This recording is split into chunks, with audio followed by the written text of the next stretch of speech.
जी हमको अंधेरे से निकाला तुमने, भीम जी हमको अंधेरे से निकाला तुमने, भीम जी हमको अंधेरे से निकाला तुमने, हमें बच्चों की तरह गोद में पाला तुमने, दिखाया रास्ता दुनिया से निराला तुमने,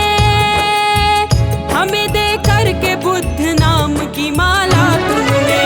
किया हम दलितों की दुनिया में उजाला तुमने, किया हम दलितों की दुनिया में उजाला तुमने,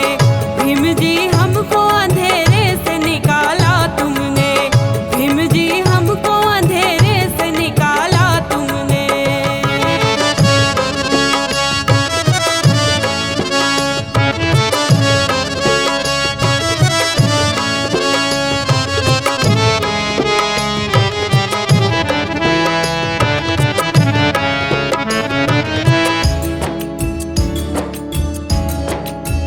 रहे भीमराव दलितों के सहारे बनकर,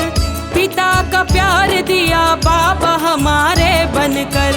लाल अनमोल राम जी के दुलारे बनकर, लगे हो गूंजने जय भीम के नारे बनकर, लड़े शांति से और संघर्ष को टाला तुमने, लड़े शांति से और संघर्ष को टाला तुमने, भीम जी हमको अंधेरे से निकाला तुमने, भीम जी हमको अंधेरे से निकाला तुमने।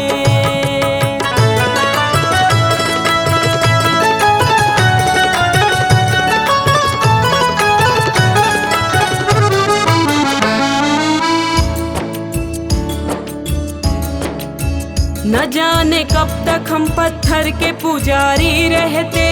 होके इंसान और इंसान का जुल्म सहते, नीच कहलाते और दर दर के भिखारी रहते, घर अपना हाल हम कहते भी तो किसको कहते, हमारी शान के झंडे को संभाला तुमने, हमारी शान के झंडे को संभाला तुमने, भीम जी हमको अंधेरे से निकाला तुमने, भीम जी हमको अंधेरे से निकाला तुमने।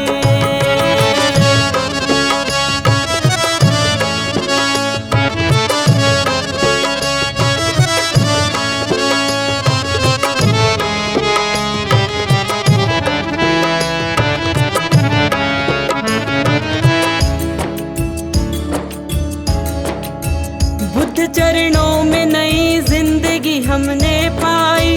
घटना ऐसी घटी दलितों की किस्मत सोई, तुम्हारी मौत पे इस देश की जनता रोई,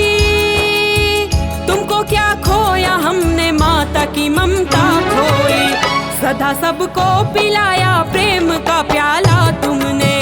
सदा सबको पिलाया प्रेम का प्याला तुमने, भीम जी हमको अंधेरे से निकाला तुमने, भीम जी हमको अंधेरे से निकाला तुमने।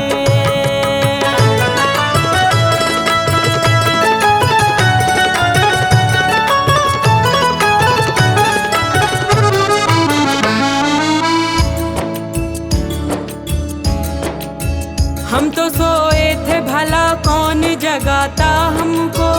बुद्ध मंदिर की राह कौन दिखाता हमको, कौन जीवन में स्वाभिमान सिखाता हमको, एक तुम ही तो मिले भीम जी दाता हमको, हमें गगन से भी ऊंचा बना डाला